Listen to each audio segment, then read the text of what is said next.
Yeah, man. It's Mile High Minute, King of the Mountain. And we gonna keep the views counting. Big Sperry, not Jerry. But shout out to Jerry, man. R.I.P. my Oh, yeah.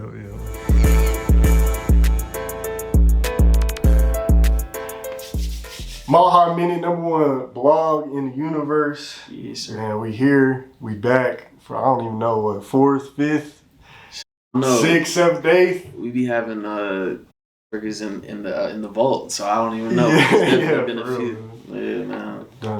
One of my really like friends, I could say, like in the industry, you know, like in this industry, it's like That's real. You meet a lot of people, you know, you work, you show love, but like I feel like with us, it's always been genuine since the day we locked in to now, you know what I'm saying? So, Man. My boy Sperry Springer, man, all the way from Fort Worth, man, welcome back. Appreciate you. Appreciate you. And that was real what you said, because, yeah, bro, like, that's why I love coming up out here, because it's like, you play a big part in why I like it out here so much, and open my mind to like busting moves and meeting new people and stuff. And I don't think this relationship could ever be duplicated, because man, it's like genuine, and like things that have happened for both of us since that initial time when we locked in. No, it's been crazy, especially your channel and your platform, bro. Like, we both just went up. I think you over 20-something K now, right? 20K. Yeah, man. Good, man. We damn near both are. You got what, 20K on the Instagram?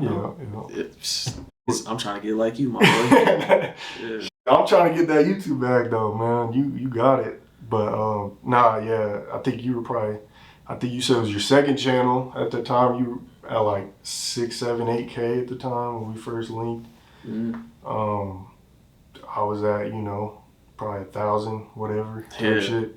So but it's just crazy. But that was big for back then, for what you was doing out here. Yeah. For you to be the only person doing that, and to have this channel like get to 1,000 or a subscriber or Instagram followers, whatever it was like, man, you onto something, because you're in a place where people don't expect this, and to get it to where it's at, it's like everything came to fruition. And the things you was doing back then, I think you was thinking monumental back then, because you had the office joint, the way you was like moving, you still conduct yourself like a business, all that stuff. Like, bro, you came into it like moving to get like how you are now. Like, you knew that you was gonna be doing it how you do it now. I appreciate that. That's love. Yeah.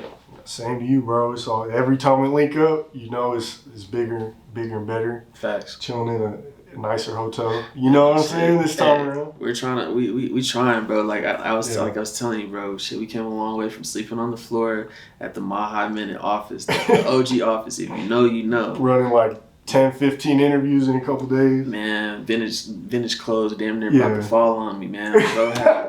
Bro had the spot. But yeah, man, shit, I'm out here with my boy Temp and my boy Easy. Hell yeah, man. Always introducing me to new people, you know what I'm saying? That's what the whole plan was, is the tunnel. Man, you keep sending Colorado people my way or putting me on, I'm gonna keep sending my guys from Texas. And we're just gonna keep this Colorado Texas tunnel, and one day it's all gonna make sense, like how like Detroit and the Bay with each other, and kind of how like Detroit with Colorado. Right. We trying to create that Texas and Colorado thing, man. It's gonna make sense one day. Hell yeah, not for real. But yeah, let's just get back into it. So last time we linked up, was it 2021 when the Rockies had the All-Star weekend out here? Yeah, man. I've been coming out here every year, but that was my last year I was out here, so I didn't come out here last year or this prior year. But yeah, that was the last time. Dope time. A lot of it's happened since then. Like, how do you feel like how much you've grown as a platform? I know you were doing like the podcast thing, you know what I'm saying, kind of switching up the videos. I know you still be pushing hard the music videos too. But then I've been with the who's dude from Texas, Jin Lee.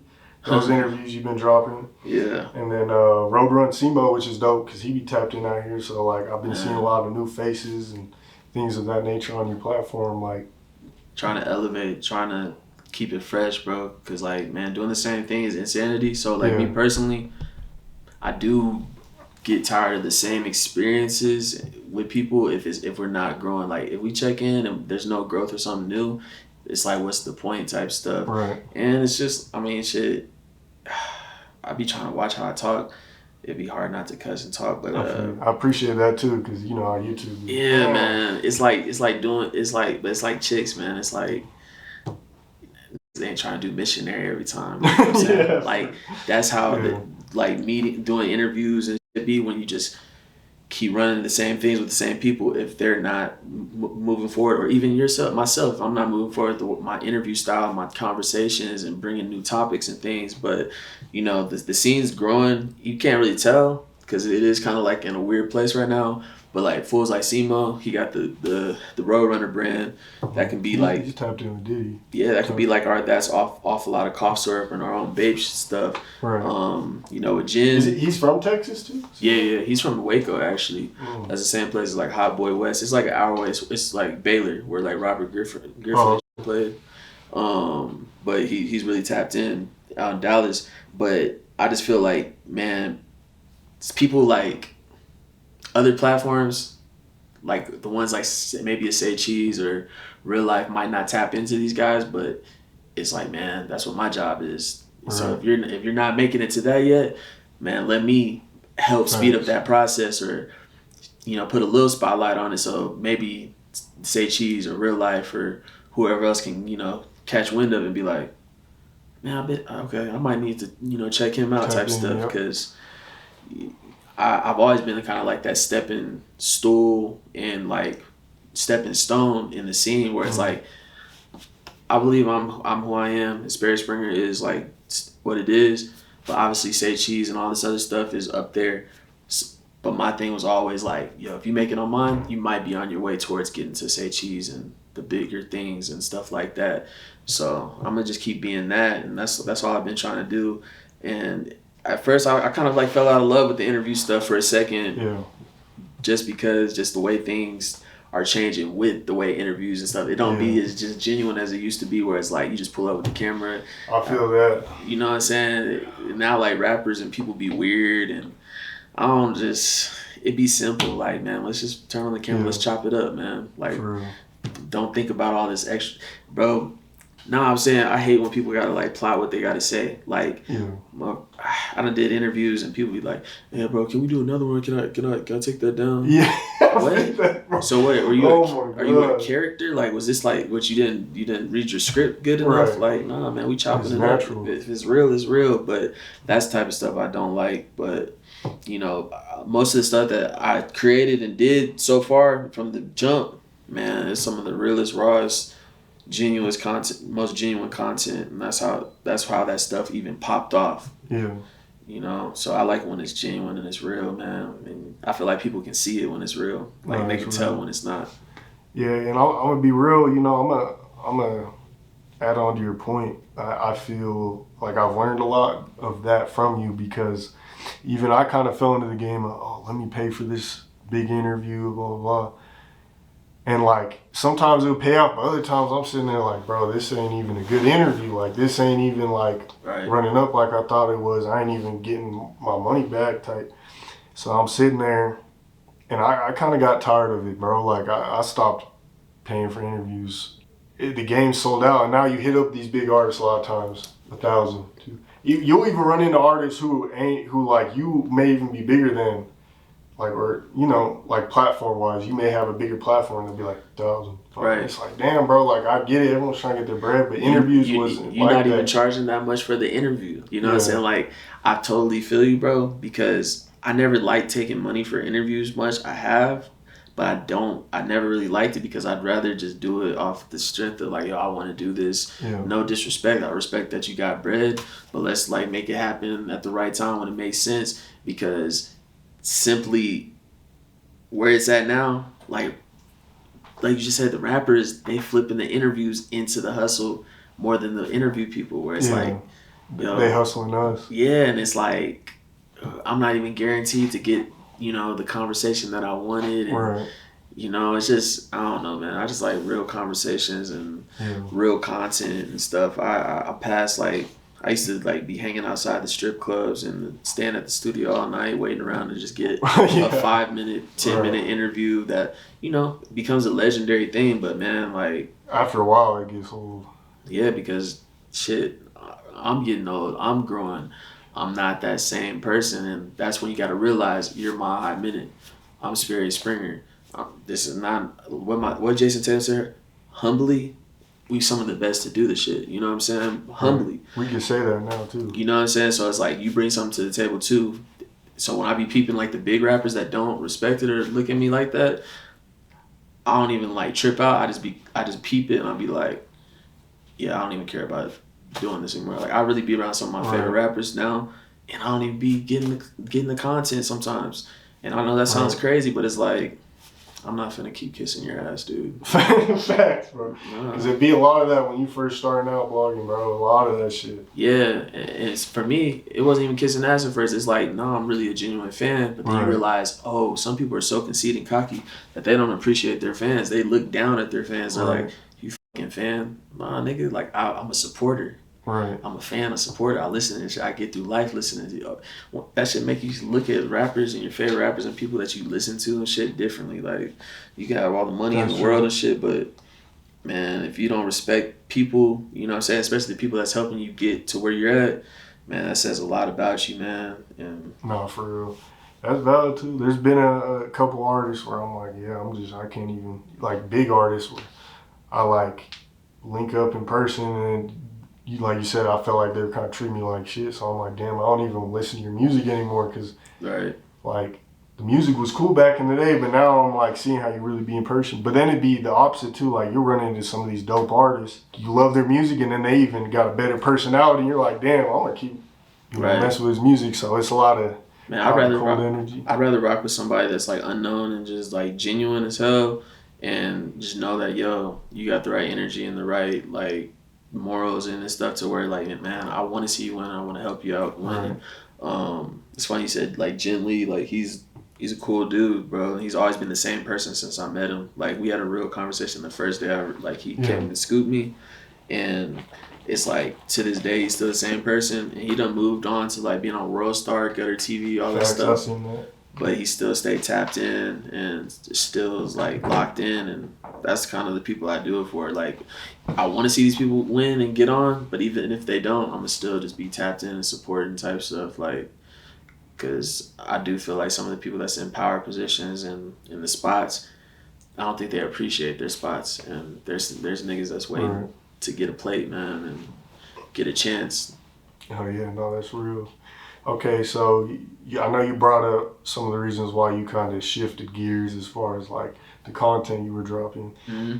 What kind of ideas do you have floating around your brain at this point for like the future of the brand and like, you know what I'm saying? Like, man, just expanding beyond just, it's always been my goal, expand beyond just being Texas, Dallas, Fort Worth, local. Right. Like, I want it to be where like anybody can rock with it. Like, I know I get it, it's branded so Texas, but like at the same time it's kind of boxed me into where it's like people might only know me mainly in Texas type stuff, and I don't want to be that. So, you know, just creating like, even like Instagram, that was one of my goals this year. You've been going crazy recently. I've seen that. I just wanted to get my Instagram more cracking. I've never been a big Instagram guy. Like I use it because it's my tool, but I never used it, the advantage of it. Like let me actually do it the way you're supposed to. Give you guys daily content or constant content. And I was like, but let me do it in the way that is true to me, where it's like the stuff that I'm posting, it's all organic. Yeah, it's just like the stuff that how I feel or stuff that I listen to, and just ways that I can see for my followers and people. Because if you follow me, you like me for some reason, or you rock with me for some reason. And so let me throw this out there, and if we all got this in common, it's just another reason for us to, everybody put your fist in. We all Sperry Springer, we all locked in type stuff. So if it's posting some old wrestling stuff or some old music stuff, man, we all got that in common type stuff. So I just want to keep bringing people together universally. The channel wise, man, we're gonna keep doing interviews and music videos. I'm getting icier with the music videos. I ain't gonna lie. Niggas got some shit on the way. Niggas, it's gonna be icy. But I think the biggest thing is I'm working on, and I don't be liking to reveal my hand too much, is niggas gonna start doing like more documentary stuff. I felt that, Yeah, I done did a couple things before, but it takes time. I seen that one you did. It was was kind of a documentary you did in Oklahoma. I think you like the little vlog stuff. I'm doing that too. You know what I'm saying? I just want to do more like just documentary type, documentary. It like informational, like things that like people can learn about stuff. You for a minute there too. You were like doing the talk over shit. I don't want to say academics, but like it was kind of that style. You know what I'm saying? And I ain't gonna lie, a lot of those videos are turned on my page. Gave me some of the best views I ever got. I just never like doing those videos. Yeah. I'll do the documentary stuff about it, but I don't like I really don't like being burnt out, keeping up with whatever's going on for the day type stuff. Like we'll talk about it, like just chilling wise, like. Oh, this nigga Dirk and Young Boy, they wildin'. But I really don't feel like getting that invested to keep up with this story and talk about it every day. Like, I didn't like doing those, so that's why I kind of stopped. But a lot of people told me I should keep doing them, man. But I should, because I ain't gonna lie, that shit turn your channel up. Yeah. I mean, maybe every once in a while type shit. Yeah. I mean, I don't know. I'm a fan of your interviews more, but I'm probably biased towards the interviews. You know, just because that's what I be doing. I like the interviews too, man, because you learn. Like, and sometimes you listen to these interviews, and it might be some shit you might sleep on. Like, who is this that popped on? Let me just click it. You listen to the first 5 minutes, you might actually catch on and be like, let me just listen to the rest of this because you're gonna peep something out of it. Right. But I like that you brought up the documentaries because I ain't even know. I've been kind of thinking about that too, like. I did a little hood vlogs, and I kind of tried to make it somewhat documentary, like in a way of like educational in a way. But like you say, that takes a lot of skill, and like I'm gonna have to learn a lot of shit to get to that point. Like I seen it. You did the Montebello thing. Yeah. The thing is with those, it's just, man, you gotta treat it just like. Yeah, I got this camera, but it's just me here. Like, this camera just happens to be I'm holding this camera, but, man, we just kicking it. Right. And when it's organic, people get to see it. Like, that day, the Oklahoma City vlog I did. It's organic. Yeah, like, I met bro from shooting a video. Shout out Project Buddha, Project 9. Oklahoma City got some, like, dope rappers and stuff. But we did that because I was just supposed to shoot a music video with them, and we just started rolling. And as we were rolling, I'm just asking my typical questions like, hey, shit, bro, what side of town Oklahoma City got the best girls or this, that? And then we just turn it into whatever and start walking around, and it becomes organic. That none of that was planned. I wasn't like, hey, bro, I'm going to pull up. Let's do this that day. Once again, it just comes back to it being organic, natural, genuine. And when it's people that you got real rapport with, it's always gonna be real. You know what I'm saying? So I would keep doing it and just peep the people that's like, that's really from these places, because when they really are them or from these places, they can't fake it. No, it's not gonna be a nigga that's gonna take you to a neighborhood they're not really from and just be like, yeah, this is where I'm from. You can't do that. Like, and people are gonna be like, second someone sees that on that channel, they're gonna be in the comments like, that dude's not from here. Who the fuck is this guy type shit? Like, find some reason to be like mad at that shit. Like, yeah, it's gonna always be haters though, but haters are just at least another view on the channel. Right. I look at it shit as just another form of love. Right. Okay, this is an interesting topic. I know this is like some Denver shit, but I did an interview with Terrence Roberts. He was running for mayor. I seen that. He was part of the movie. He had a little documentary come out called The Holly.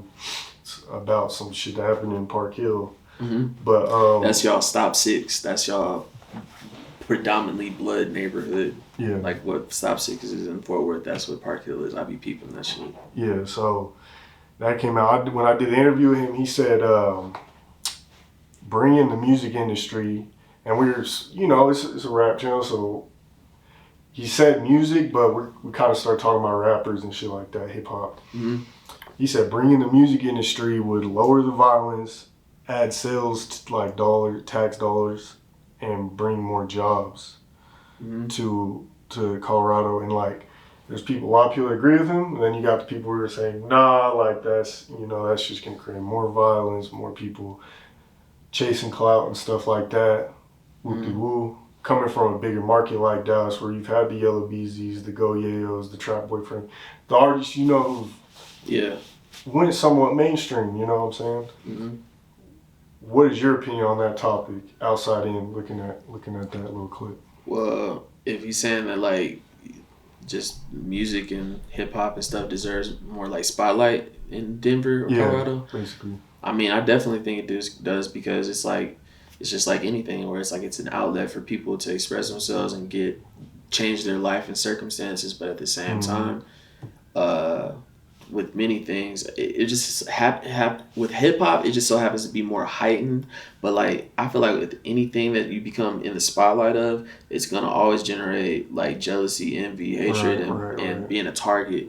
But with hip hop, it's just heightened. But like I think hip hop always helps having opportunities to have festivals, concerts, and be covered or showcase on the news when people do some dope stuff and stuff like that. But man, at the same time, those rappers and people that you just mentioned, bro, that's part of the reason why our scene's kind of like in a dark place because past few years we had a lot of people die and get shot and killed, and some of it be tied to rap, but a lot of it be tied to just the streets and the lifestyle that these guys are coming from. So it's what I'm saying is it's gonna happen regardless, the good, the bad, the ugly, but it wouldn't hurt to give more opportunities. Like when you see the Trevorich dude or whoever be at the Nuggets game and stuff, like I'll be watching that like, bro, why did we not have nobody at the Mavericks games? Like I don't like that's sweet. Like this dude is really a rapper from here,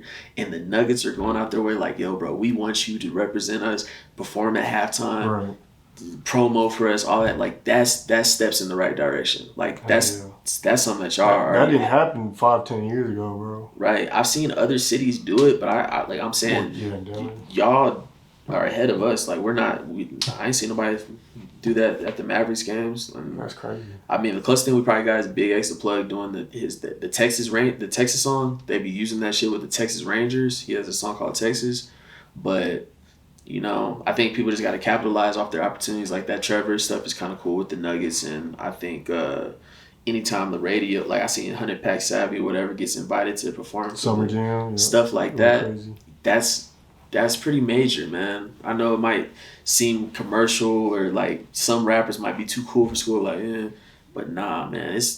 I put it this way: back home, whatever the stuff going on, none of the local rappers is really getting chances at when they do the big shit like that, because they're just simply not. That they're trying. So whoever's behind the scenes, some people up here, they're trying. It just might not be enough people that have the strings to pull, but them couple strings, they pulling them, man. Just got to keep giving more pull or getting more people to have strings to pull. But shout out to whoever is making those type of plays happen. Oh yeah. We're at the bar, and I'm asking you about say cheese interviews, Vlad, etc. I know you kind of spoke about your style and like the way those things are, but how do you feel about like the current like top dogs in the interview space right now? Like you feel that's funny. Sometimes I almost be feeling like it don't be going up as much. Like interviews in specific don't be doing the same views they was doing 5-10 years ago. Like folks was pulling up in Chicago like 600 breezy, whoop-de-whoop, boom, 1.2 million. Now it's like we all posting clips, like 20,000 views, 100,000 if it's a good one, maybe a couple 100,000 for some of these bigger platforms. Even for example, like Terrence Roberts, he was just on Vlad. I think he was the first person from Denver to be on Vlad, and talk about Denver. But Vlad's a big platform, but he only doing, no disrespect, 10, 20, 30,000 views. Back in the day, you're thinking he's got to do 100K, 500K, a million. You know what I'm saying? Right. So like, what is your perspective on like the big interviewers and like the view counts and just who they're interviewing and stuff like that? At the end of the day, anybody that does this stuff knows that, man, content is king. So you just got to keep pushing out content. So I get it. As far as like the people that get interviewed and the mainstays and stuff, that's a part of platform building. I realized that very early. You're gonna always have your main people that these are the guys, the faces of your channel and platform. This is a main one for Mile High Minute. Oh man, I appreciate it. What I'm saying? I'm grateful. And when you have that, you know, you're able to have somebody that reoccurs on that channel that keeps some people longing and wanting to see them again. At the same time, the conversations get kind of repetitive, or you lose that specialness because you only get one chance at a first impression. So it's like you gotta, you know, find ways to keep it fresh. And then it's all about like hot topics. It's not about the artist. I hate that. I don't. Yeah. I hate watching Vlad interviews and Say Cheese interviews when they're asking Boosie and Charleston White about stuff, about things that have nothing really that pertain to them. Now I get it if it's some sort of opinion that is based around their type of persona and what their experience, but when it's just some like dumb stuff that has nothing to do with it, like I just be like, yeah, I wasted my time watching this, and that's really how I feel. Shout out Boosie though. I love Boosie. No, yeah, Boosie's like, he's probably like the only person I don't mind keep seeing pop up because he's a genuine, like, it's funny, and it's always like, what is he gonna say this time? You don't cross the line too far. You know what I'm saying? Like, yeah, but all the other stuff, I be kind of, I don't know, like, I think they're all, first of all, the game's at a different place. Like, first of all, these interviews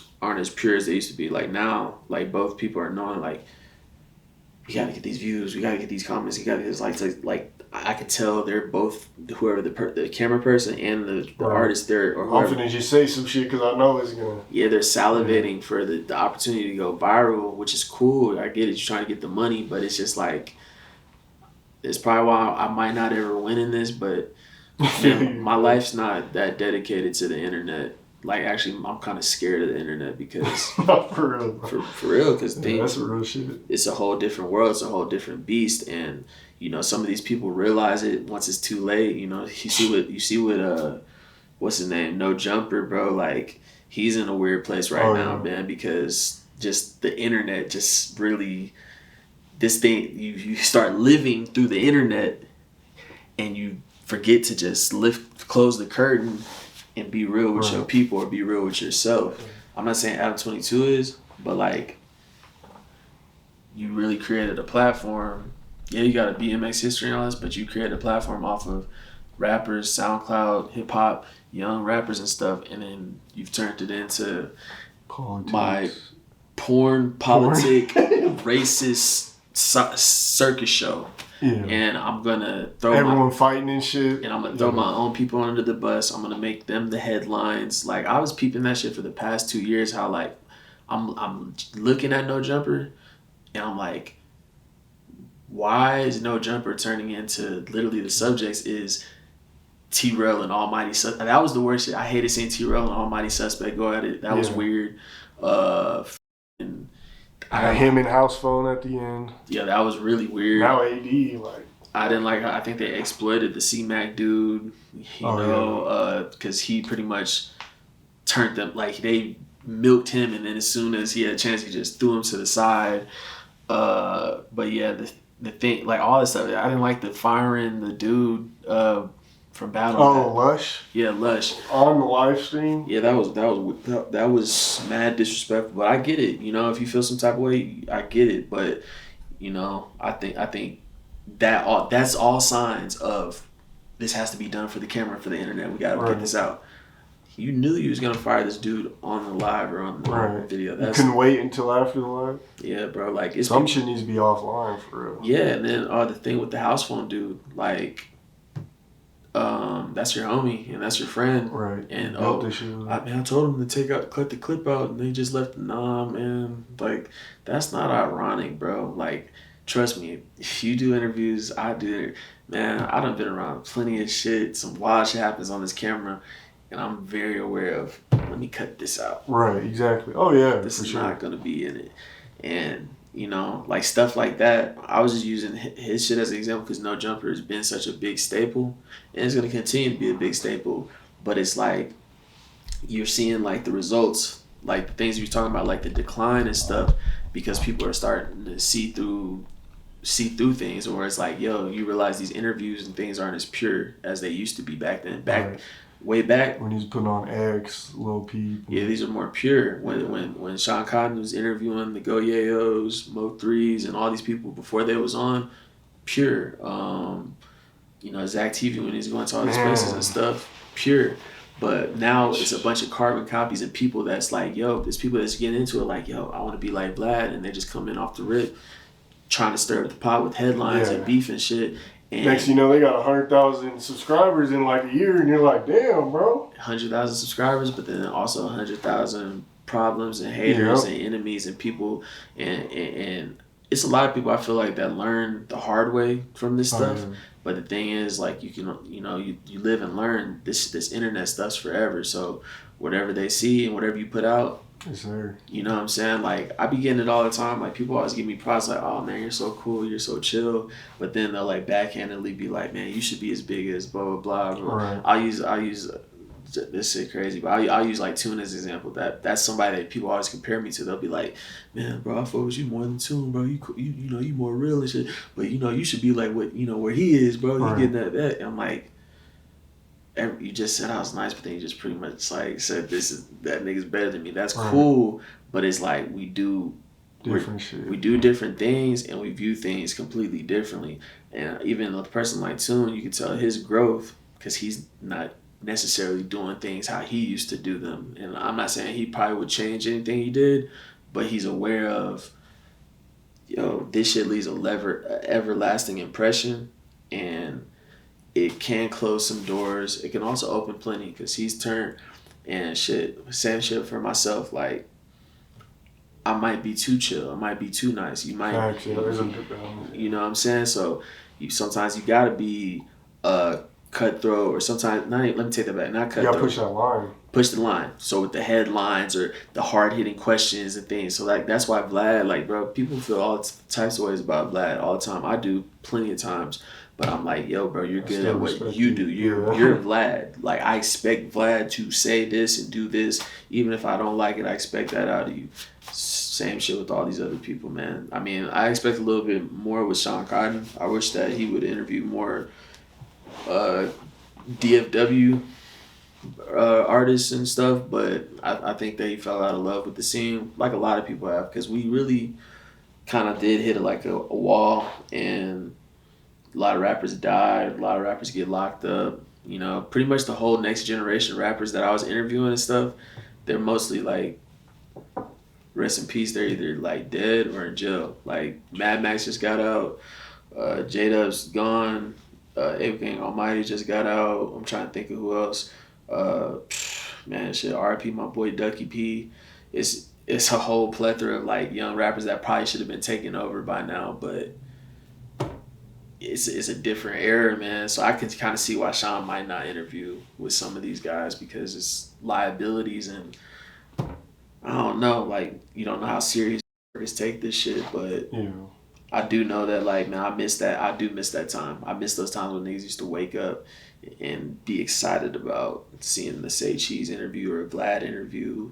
Like, now I just watch it because I'm subscribed to all of them. I still get in the comments and say my little opinions and stuff, but it's a different era, different time, man. But my thing is, it goes back to what we were saying earlier, where it's like, man, if you just want the clicks and views, you know what I'm saying, do your thing. But if you really, put it this way, I don't even think that they really are into the conversation they're having. They just know the trigger points that they're trying to hit, and once they get them, they're like, you know what I'm saying? So me personally, we have a conversation, and then we happen to hit a dope part.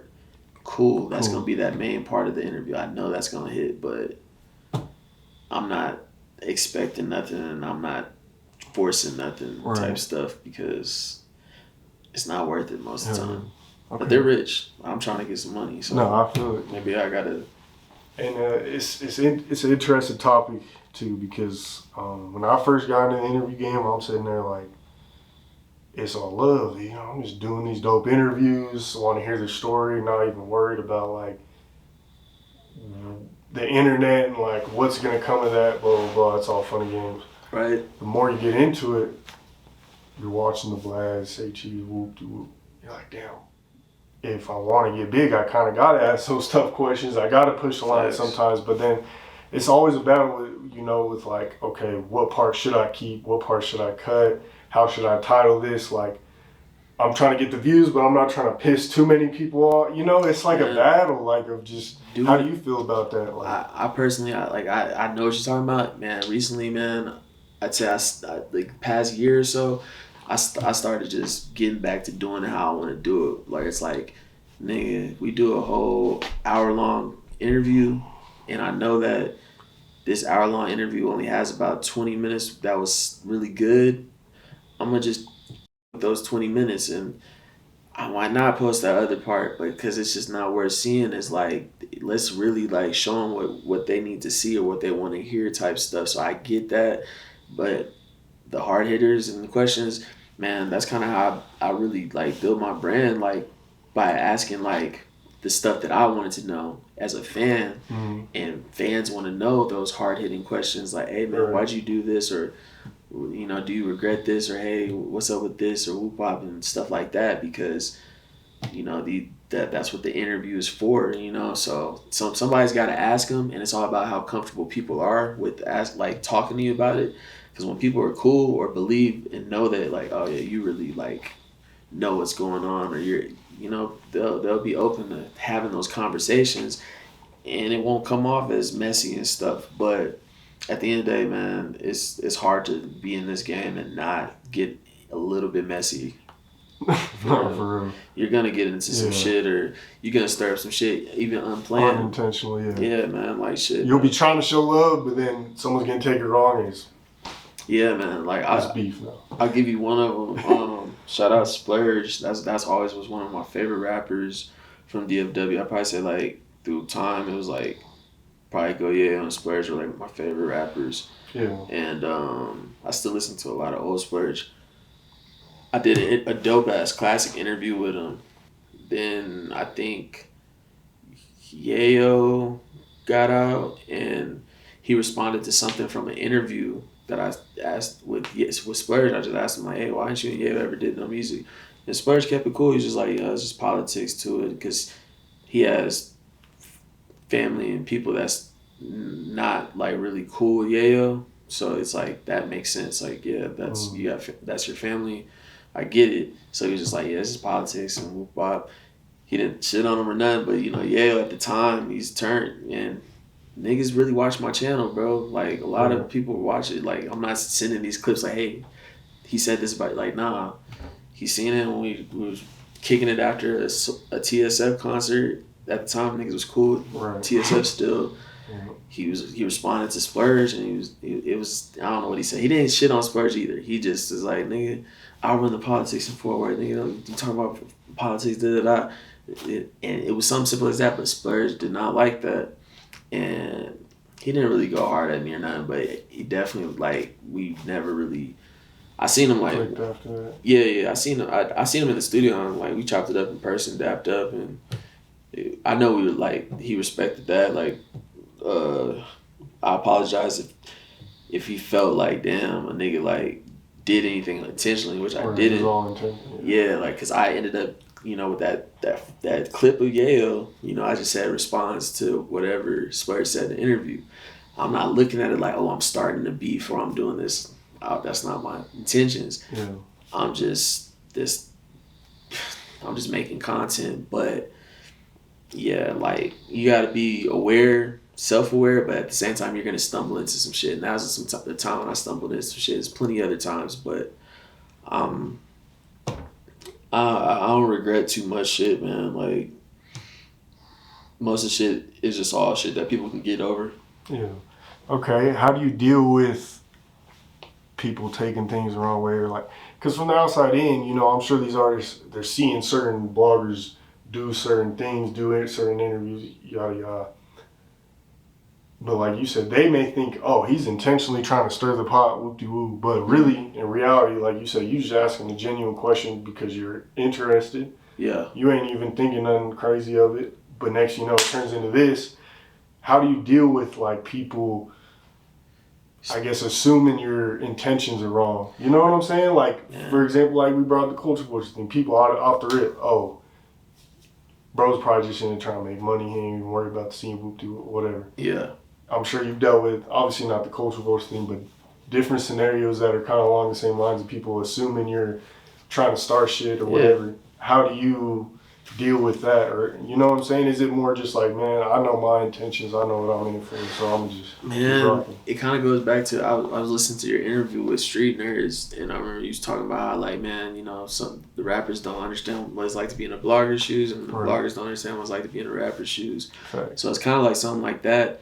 And then at the same time, it's like rappers be emotional in their feelings. And then some bloggers, not me, but some bloggers really do be in their feelings. And they also, some people think they're untouchable, so they'll pop their shit and stuff like that. Me personally, I'm not one of the people that's going to pop my shit because I don't want nothing brought to me, let alone I don't want to have to deal with anybody in any type of way where it's like, this is all over some goofy internet shit. Right. So you got to catch yourself. And then at the same time, like I said, rappers be emotional. So you can't be mad at me because Lil Poopy can't be mad of that Lil Dookie got on my camera and said, hey, Lil Poopy's a bitch. We know that. Remember when we took your chain and whooped you? I didn't make him say that. Right. He said on his own. He said that on his own, and maybe you shouldn't have let that nigga whoop you and take your chain and give him the opportunity to ever speak this. Right. So at the end of the day, it's like, man, you gotta roll with the punches and own up to anything and just stand on whatever it is that you believe type shit. So I get it why people be upset or take things a certain way, but at the end of the day, it's not like, oh, I'm just doing my job, but man, I'm just behind the camera and we chopping it up. And if you think for a second that I'm on some trying to bring you down, right, be on some hater stuff, get in the way of your hustle and stuff, man, you're highly mistaken, bro. Because at the end of the day, man, we from DFW, home of the Cowboys, Jerry Jones, good publicity, bad publicity, it's all publicity type stuff. Now, some stuff you don't really want to be associated with you, but that's what I'm saying. Don't be getting whooped. Don't be getting robbed. Don't be talking your shit on the internet. And then, don't be none of these things that you know can pop up and ain't no coming back from or somebody has on you type stuff. But I don't know, man. People be emotional. Everybody likes when you praise them, you show the accolades, but when you also shit on them or not shit on them, or you show the shitty things that they do or their lowlights. Everybody likes watching their highlights, but nobody wants to watch themselves on Shaqtin' the Fool. You know what I'm saying? But it's like, nigga, you let the ball hit you in the head or you tripped. You know what I'm saying? Like you can't blame it on other people. You gotta take accountability for your actions. It was just recording the game. Fair. Whatever happens live is what happens live, man. Like I don't know, man. I just think a lot of people be emotional and shit. I'll say this though, I be feeling some type of way when people, if anybody ever says stuff about me, like, so, because I'm just a man at the end of the day, so I get it. Like, if somebody does something that you don't like, it's easy to just be like, nigga, or you got me fucked up. But at the same time, always be collective with your response and your thoughts, because momentary responses can sometimes lead to long term, just. Shit, you won't even think about. You'll be like, damn, what? You might say something in the moment or act in the moment, and then a year from then you might run into this person, and they could be on 10 still about that, and you're like, I don't even remember saying this or doing this. So you got to really think about the things that you do and say and how you put it out there. Vice versa, rappers and bloggers and stuff like that. I didn't have people come step to me kind of aggressive or feel some type of way. But at the end of the day, I believe in just being a man and just talking it out. Standing right there in your face and we could talk it out, or it can come to some sort of resolution. And I don't have people be like, damn, bro, you cool as hell. My bad. I ain't I expected you to kind of be on some bullshit, but you a real nigga for just hearing me out and talking to me type shit. Dead ass. Shit happens. Nobody's perfect. Right. For real. How did you feel about that photo that went viral, during the season of Jerry Jones back in the 50s, I want to say, or whenever he was in high school? A lot of people had mixed feelings about that. I didn't like it. I didn't like it, but I don't fault him because I'm like, nigga, that was then. That's the era he was from. Because guess what, shit, my granddaddy and shit was probably on not the other side of that picture, but the other side of those type of situations and stuff. You know what I'm saying? So I get it. I don't think I'm gonna be nice. I don't think that he was very intentionally like being the aggressor out of all the. Yeah, I don't think he was just like right there, like maybe just like rooted on like let's more in the background type shit. Think you just wrong place, wrong time, or are you just there because you just don't know better at the time? Because through life, as life advanced, society advanced, you know, I don't think bro's a racist, and I don't think he would be at that today if that goes down right now. You know what I'm saying? I'm not gonna just bypass and sweep it under the rug like that. That's not like it's cool, but shit, man. Jerry Jones kind of showed a lot of reasons why he's not racist and people. Shit, he's also the same person that said, yo, nobody in the Cowboys is gonna kneel for the flag. So that's why I'm saying I'm not surprised. Yeah. People are how they are. I try to not let people's politics and things and beliefs like that persuade my judgment too much away from just the reason why I with him type shit. Right. Like it'd be one thing if he's just like openly like, yo, I don't like black people saying the N-word, this, that. Man, he was in the South in Arkansas back during the racist times, and he was just in the crowd at the wrong time. Nowadays, man, you're the same guy that's praising and crying over a lot of black men that's like balling out for your team and, you know, helping keep your legacy alive. So I know he's not like a racist, man, but that shit was crazy. Yeah, no, for real. I mean, I'm probably biased because I'm a Cowboys fan, but yeah, I felt the same way. Like, yeah, obviously no one wants that look. Bad look. But, I mean, like, it's such a different time period now. And, like you said, like, he's really gave a lot of athletes chances again. Like, T.O., back when he had the whole bullshit with Donovan McNabb. You know, Jerry Jones said, come ball with the Cowboys. Right. You know what I'm saying? Like, and T.O. was crazy for those couple years. He was going crazy. Jerry Jones always been the man of second chances, and I fuck with him for that, bro. Like Randy Gregory back. Pac-Man Jones. Pac-Man Jones literally, like, revived his career by coming to the Cowboys because then he went to the Bengals after that, and he created a legendary career with the Bengals because of that. Yeah. So I appreciate like Jerry Jones just with the Cowboys because when it's all said and done, people are gonna look at that type of stuff more than just that. Right. The good always outweighs the bad. Now, if he has a history of just being like that nonstop, all the time, then. Yeah, but you know what I'm saying? People make mistakes, and I want to say I don't know if he apologized, but I want to say he definitely took accountability. It was like, yeah, it's not what you think, but I think he apologized type stuff. So a lot of people would just not even respond or do nothing, but it's like, nigga, you had to respond. That was you. Right. Okay. Diving back into like the hood blogs a little bit. Mm-hmm. That's been, I feel, a little more popular. Yeah. In ways, you see a lot of platforms popping up doing hood, and like some of them cool, some of them are just like super banged out, guns, drugs everywhere, whoop-de-whoop. Yeah. You know what I'm saying? What is your opinion on those? Like, just hood tours, hood blogs. I've done some, you know what I'm saying? I try to keep it more cool rather than like super beefed up and shit like that. I mean, you can't fake the hood, so it's however people do. But I mean, I've been a part of them. I've seen them. I've introduced somebody to something. So it's like, it's cool. I really can't get mad at it because that's where the game's at now. That's where YouTube's at. That's what people want to see.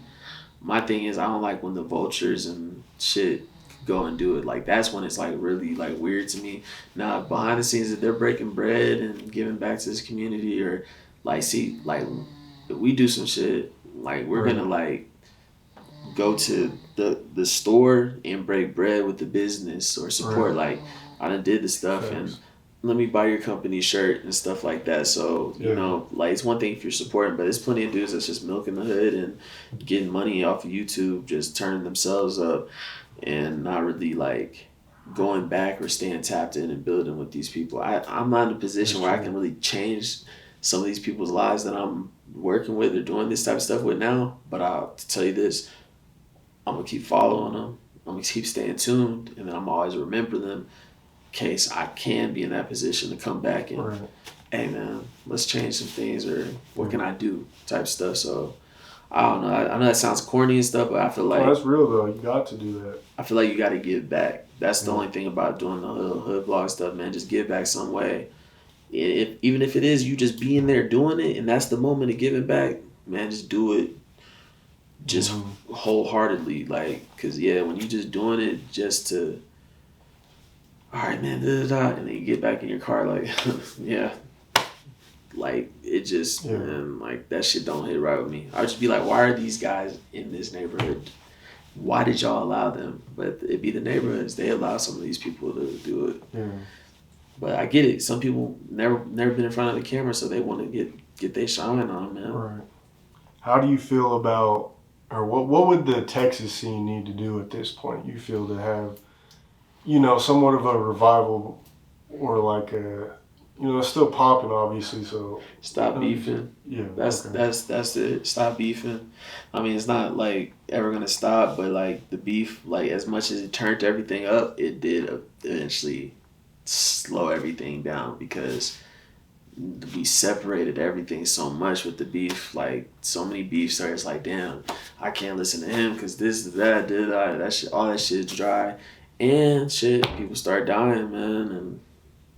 once people are dead, you can't get them back. Right. You can't get Mo3 back. You know what I'm saying? Like, and he was on his way. You know what I'm saying? Like, you can't get a lot of this shit back.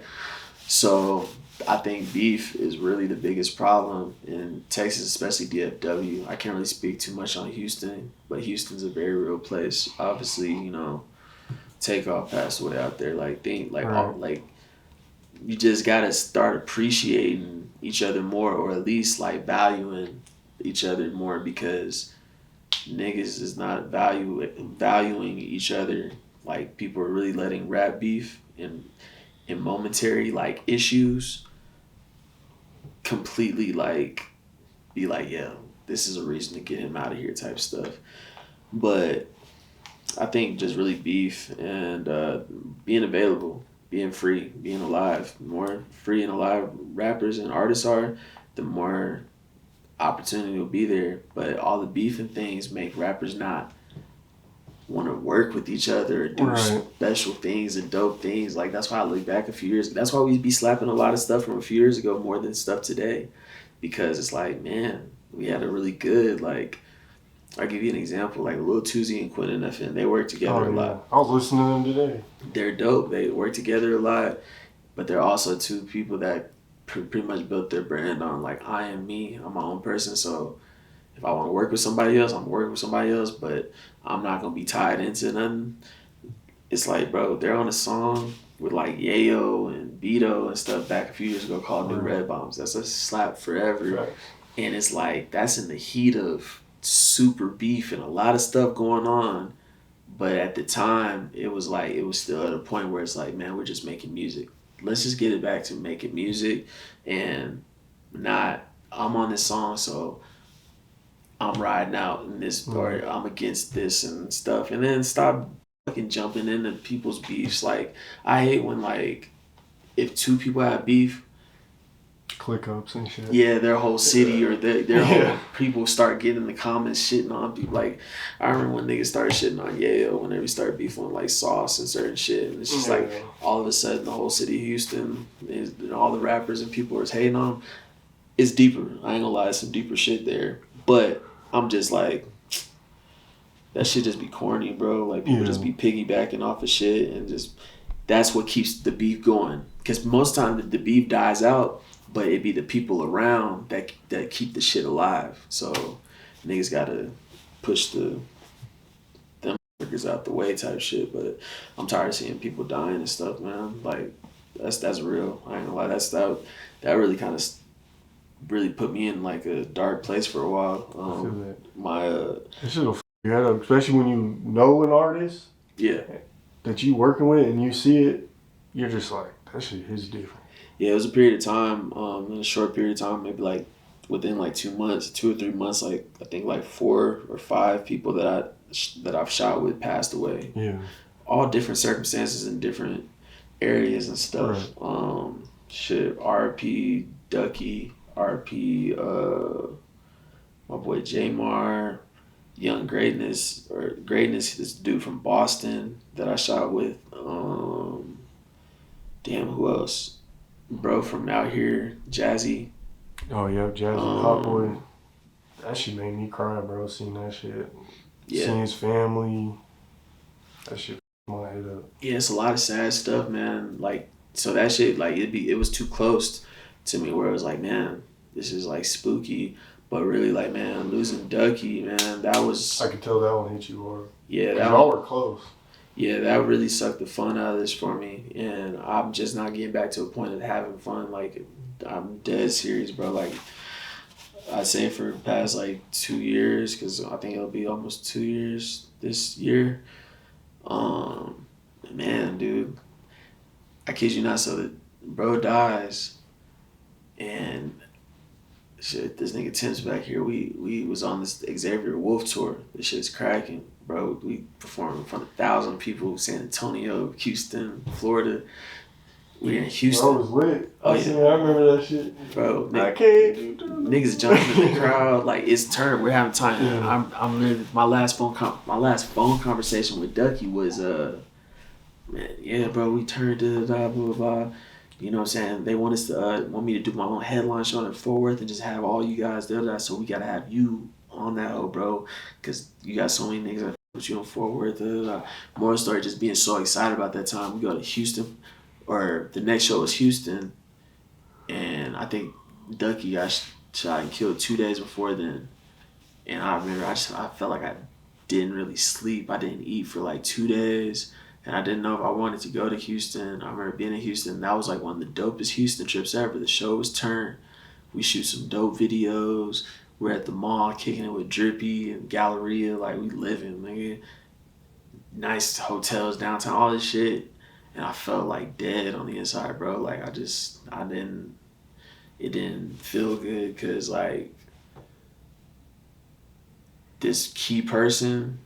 He was building the buzz too, for real. Yeah, I want to see him win, bro. I want to see all my guys win, and it's like I feel like part of my dream died when he died, because it's like you really care, you really be invested. You know what I'm saying? And it's so unfortunate, but I think that had to happen to wake people up, especially myself, like to make me really cherish and appreciate people more, because I didn't shoot a lot of videos for Ducky for that last year. I shot his last interview, which went crazy. And I still to this day think that he shot that interview with me for like, cause he might have known that he wasn't gonna be here for much longer. Only he knows. But it's not ironic. We have this legendary interview. We talk about things that you've been wanting to talk about, but you just never talked about it with anybody else. And but we didn't shoot a lot of music videos and stuff because he had so much stuff going on that it did kind of like deter me from moving how we was moving, because shit was so real. I'm telling you, like, bro, 2021 or no 2020 through 2021, those years, that time period, bro, was very real in DFW, bro. It's a lot of beef, a lot of like real shit going on. And it looked fun, but then when you look back in retrospect, you're like, damn, niggas is really like dodging a lot of hot shit. Like, we're really in hot water. And so Ducky was so hot that we wasn't shooting like we were shooting, but we were still always talking.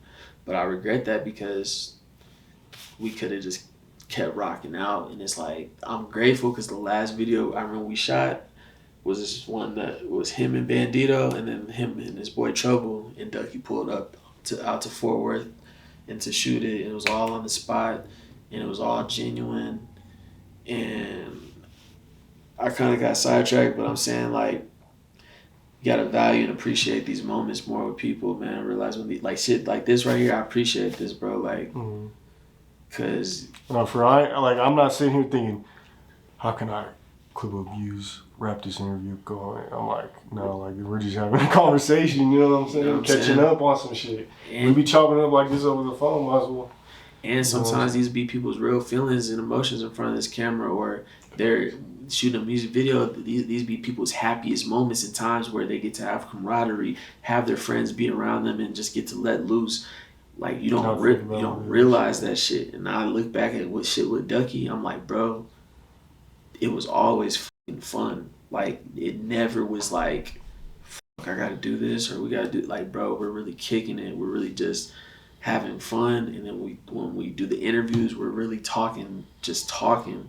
You gotta value these things, bro. And so people gotta stop looking at an interview person like you're trying to use me and this is some shit. And the interview people gotta stop looking at the rappers like viral bait and shit. Like, but with Ducky, man, that was my guy, and I had to pick myself up because I'm like, damn, I gotta live out your dream for you now, and I gotta keep going. Because if I didn't, I'd be a sucker, and you'd probably be disappointed if I don't keep going. Right. So I'm always keep his name alive. I'm always like hold him true to or really close to like my brand, because I locked in with Ducky at a time where my channel was on the up. I was doing my thing. Yeah. And I took a risk to start managing and pushing artists and it started with Ducky, Goon too. And that was risky. Like I really if you go back and look at all the Ducky P videos in the order on my channel, I wasn't shooting a lot of interviews at that time. I was focused on pushing like the guys, and I can truly say that shit like opened the door, made a lot of things happen faster, built my brand and me up, and it also opened my eyes to like what I could really do and was capable of. So then now, man, shit, every time I came here since then, has Tim not been with me every time? No, for real. You feel me? Like I'm doing this shit with other people now. You know what I'm saying? Stuff that I didn't know I was capable of then. I remember back then I'm just like, hey bro, I'm gonna just do what I can. Even if it's just putting you in my bio and posting you every chance I get and just saying you're the hottest, we gonna see where the shit goes. And that shit go a long way, bro. But yeah, man, that shit, man, Ducky was my guy. I think he was gonna blow up. I think that I'm not saying he's just gonna be a millionaire, but I think he would have easily been one of the hottest rappers in Dallas. Cause, bro, he was going crazy. Yeah, a lot of people was fucking with him, man. A lot of people. I remember just seeing the growth from like when you first started telling me about him, and back in 2020, and like I was trying to do an interview with him, to like where he was at, bro. Like he started buzzing hella in Dallas. Like all these blogs are posting him. Mm-hmm. You were just posting him at one point. Now you see him on Dallas Globals, the Beezy's, you know what I'm saying, everywhere. He was popping up on pages. Like I remember I sent him. He was on the Hip Hop Lab. That's the Detroit Say Cheese. That's where Baby Tron and them signed to. He got posted on there. I follow that page. Right. I sent it to him. I was like, nigga, you got posted on the Hip Hop Lab. He was like, a word. I was like, nigga, that's like a big page. That's like Detroit Say Cheese. Right. He was like, oh, that's fucking dope. Like, he knew the thing about Ducky is, and this is like, anybody that knows him knows, is like, he definitely liked the attention and liked the love. Like, he really did. He really is a genuine person that appreciated all the love. But I don't think he ever knew how turned he really was. Like, he knew he had love, but I don't think he knew, like, nah, bro, like, you're gonna be some people's favorite rapper one day. Like, you just got to keep working at it. Yeah, work ethic too. And he had just started shifting the shit to like being more funny and doing like getting away from just the hard image. So like the music was still gonna be hard, but he figured it out. Like, okay, I done gave you niggas guns and shit 24/7. Let me start getting funny with these videos, skits and shit. Yeah, and that's when things started kind of taking off. But man, that dude made me better. A lot of motivation. We talked a lot of positivity into each other, and on some real stuff, bro. Like, he had my back on a couple of times, and I had his back. But like, man, like things that I could never say on camera. But like, Ducky is who he was, and at the end of the day, for me, it's not about no extra shit. It's about being a stand-up guy And for me, he was a really stand-up guy, bro. Like, I kid you not, like one of the most thorough dudes I've ever met. And I don't mean that in, oh, he had all the money in the world. He had all the guns in the world. He had this and that. Nah, like, what he said he was on and was and stood on, he did. You know what I'm saying? And sometimes that brings jealousy, haters, and so much that motherfucker will do anything to get you out the way type shit. Like, and the funny thing is, some of the people that was against Ducky, it's like they had more than him. Imagine having more than somebody and still not wanting them to win. Like, you're miserable. You know what I'm saying? Then that dude was like the happiest dude I ever met. But yeah, that shit was sad. But we had a lot of fun and created a lot of dope stuff, and I'm grateful because that's what this whole content shit is about: seeing the growth and the progression. We did an interview every summer since once we locked in from 2019 through 2021 when he passed. 3 different interviews, and each one went more dumb each time, to that last one being like 70,000 or 100,000, whatever the fuck it's at. Hell yeah. That showed the growth. That's what I'm all about, is the progression. I want people to look back at all the old music videos, and if you keep going and you get turned enough to be shooting these big budget music videos, I want people to look back and see this like, is where it came from. Yeah, I want them to be able to see like, you can see a full like this. I'm gonna just keep using Tip as an example because he's right here. Like, nigga, we do shooting videos. Tracy McGrady. Yeah, like, you know, at the basketball court pouring like little pops to, nigga, we riding in the drop top in Miami, palm trees and shit. Right. Like, see the growth. Like, you can't fake this shit. Like, we gonna show it every step through the way. No, fact. Yeah, I just, rest in peace, Ducky P. I never met him, but, I've heard nothing but good things about him from what, obviously you've done with him and things of that nature. We were supposed to do the interview. He was supposed to get you on your channel, but I remember we was 2 different parts. That was crazy. You were just running everywhere. Yeah, we was trying to make it happen. He definitely would have f***ed with my eye, man. It's good. But how do you feel about like the Colorado scene's growth from when you first did your first interview out here and we locked in back in like 2019 to where it's at now? Man, it's cracking. What you've seen. It's cracking, bro. Like, I see it. Like, so many rappers and people out here, and they're popping up, and I keep seeing like new people pop up. Like, they moving, bro. And now it's just a matter of just tightening it up and cleaning up their shit. Like, you just got to cut the fat out, and that all comes with just learning on the go. But man, it's a lot more rappers and artists out here, and I see them utilizing your platform. I'm always peeping. I always see new artists and different people, and I'm finding different cities in Colorado that I never even heard of some of these people from. Yeah. And I'll tell you one of them that I kind of like randomly, just to use your platform as an example. I don't know what his name is. It's like TLTP or something like that. TTLP from the Springs? Yeah, and I don't even know if it was the initial song you sent me or he sent me, but I seen whatever this new shit he has. He's got a voice. It's like he has like a turtleneck on in the video. I seen people like kind of hating on the video in the comments, being like, "Yo, this song is too hard for this video," and I get that. Yeah. But I'm like, I seen that. But I'm listening to that shit. I'm like, this shit hard, and then the fact that he's like the way he's going about his shit is like, okay, bro, you're not letting your circumstance and this bullshit narrative that Colorado's small, don't got no rap scene, you're not letting that stop you. You're pushing the same way niggas is pushing down in Texas. You gotta keep just going to the studio, dropping videos, keep putting that shit in their face type shit. I love seeing people get behind 100 Pack Savvy, and he's like the main local person on every bill now. Like, that type of stuff is dope. Like, y'all moving out here, bro. Like, it's established, and you definitely played a big part in it, bro. Like, don't ever underestimate it. I'm not saying just get all big-headed about it, but pat yourself on the back. Like, I wouldn't know about none of this if it wasn't for you, but the scene is definitely there. And I remember like a couple years ago, it's funny, you asked me what's Dallas Fort Worth or what we could do to be better, and I said stop beefing. And a couple years ago, you was like, yo, what could Colorado do to be better? And I didn't say just beef, but I was like, you need more headlines and controversy because you don't see not much of it. All right, well, I've seen a little bit of controversies and things since then, but for the most part, people are still doing it their own way up here, and that's how it's supposed to be. I can't expect Colorado to be like Texas. I can't expect Colorado to be like Miami or Chicago or whatever city, and vice versa. I gotta see Colorado be its own person or its own scene and do things their own way. And I think that you guys are figuring it out, still on the go. But I'm peeping it, man. And I think it's definitely, honestly, man, it's light years ahead of whatever it was back then.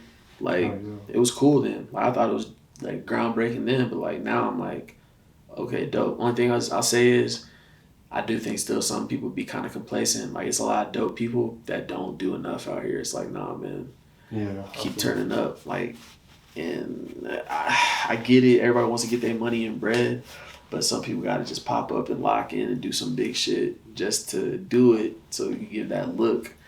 Cause yeah, man, the more we see the artists work together, the doper it's gonna be. Like I remember that little A-Team song. Like that was dope. Yeah. Like that. Biggie, Savvy, Quan.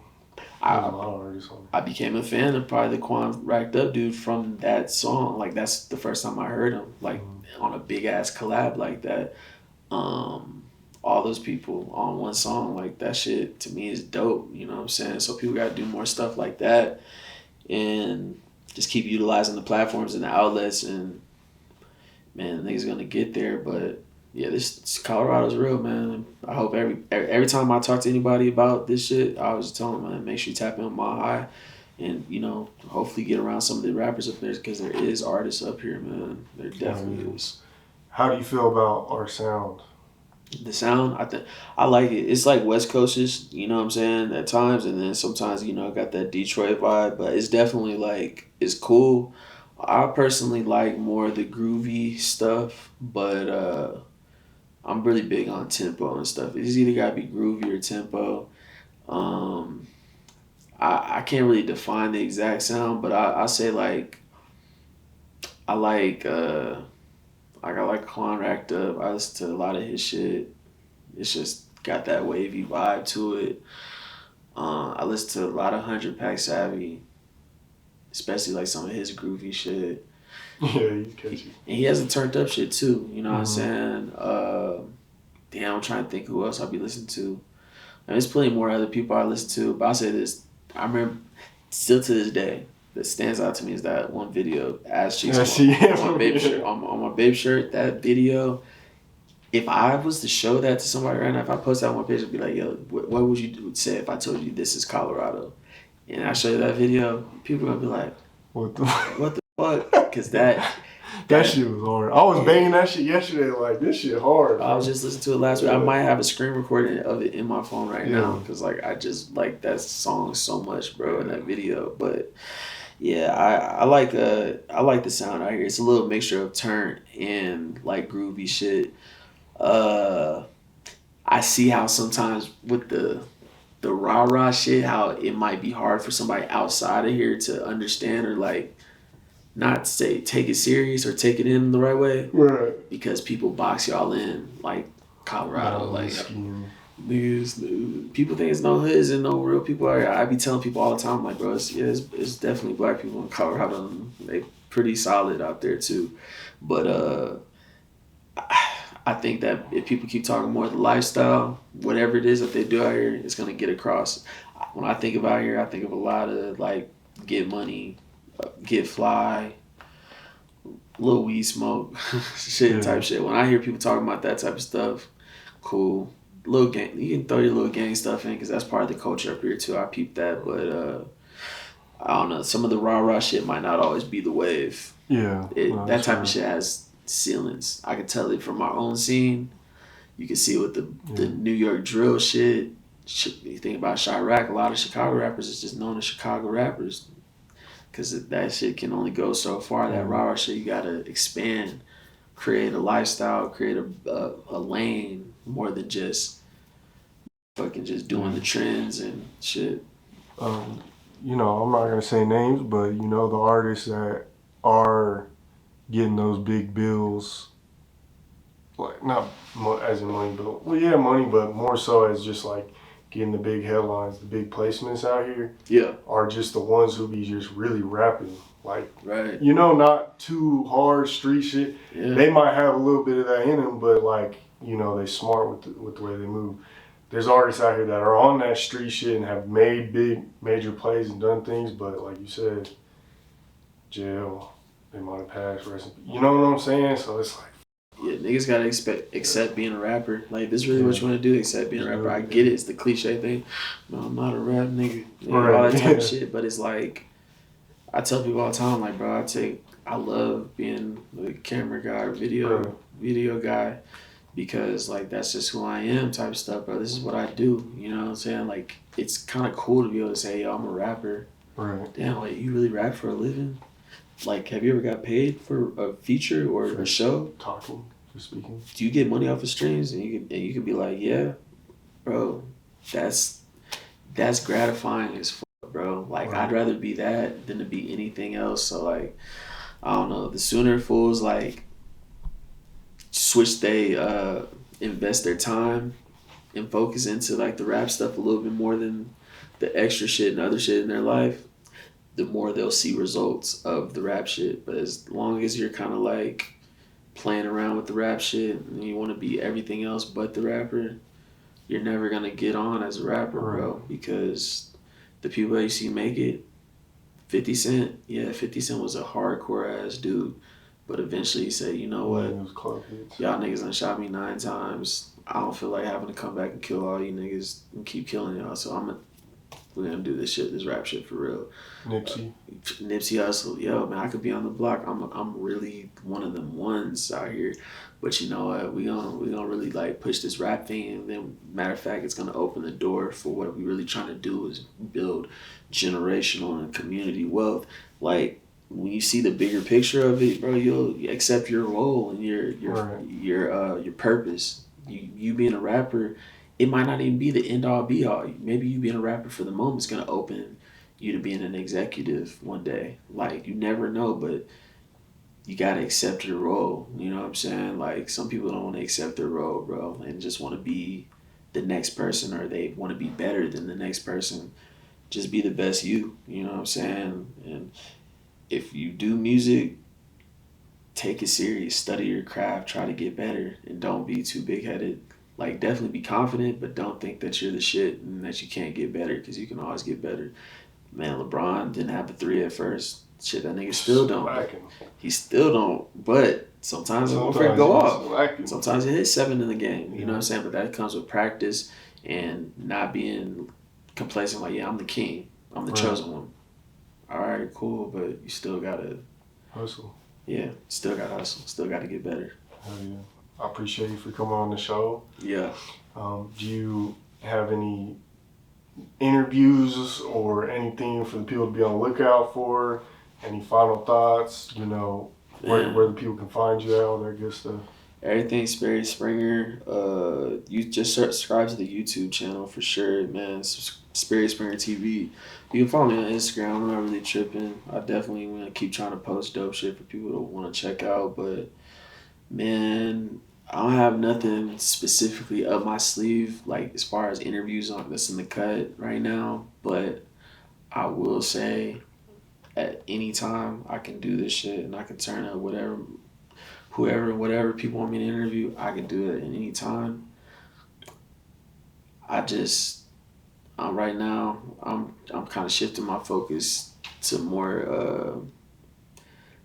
more creative content, just more informative, like creative content, historic type shit, like just teaching people stuff about music, history, culture, pop culture, entertainment and stuff. So probably the documentary stuff and shit, if I follow through with that on YouTube, man, once I started, I'm not going to stop it. Podcast, that's going to be back too, man. I'm just trying to establish my own office and stuff, and that shit's not as easy as people think. It's not. Yeah, shit. I've dealt with a couple offices, and the main reason why I didn't stick with it is just like, you be spending more than you making sometimes, you know? Right. Like, but shit, if I can, before I get out here, man, also just advice and positivity shit, bro. Yeah. I wanted to say, like, to anybody that is like pursuing something or doing music or whatever creative realm it is in, Man, don't get discouraged and don't ever give up. That's the most cliche thing in the book, but it really is. Like, bro, not everybody has a good day. Not everybody's happy every day with where they're at. But it's like, man, you're here. You don't have to be at the same spot tomorrow, but you got to get up every day and just, hit the ground running, or, go back to the drawing board if you do slip and fall. But I definitely think that, man, it's a lot of talent out here, but, a lot of people be insecure or, kind of like hesitant because they're scared to fail. And just keep going, man. Keep going, bro. Keep going. Niggas gonna get there. You gotta do what you gotta do what you want to do. Hell yeah. Now that's one thing I've noticed about you is like you might have your moments where you kind of stop dropping for like a little bit, like maybe a month, a couple weeks, but like you never give up. Nah. Yeah, and like it don't matter, like you said earlier, if a video you just dropped did 50,000 views or 200-300 views, like you still dropping, you still posting on Instagram, you still networking, you still be locked in with a lot of the same people you've been locked in with, like, so I just want to say, like, I hella respect that about you. Appreciate it, man. Make sure I hit that like button, comment down below your favorite Sperry Springer interview or music video all time. Yeah. Make sure y'all, hit that subscribe and hit that bell button, stay notified when all latest news drops. Shout out to sponsor today's video, 3M Water. Yeah. Go get that hydration for the go-getter. Shout out that Sperry merch. Go get that. Yeah. And I think that just about wraps it up, man. Mile High Minute, #1 blog in the universe. Make sure you follow us on Instagram, Twitter, Facebook, YouTube, all that.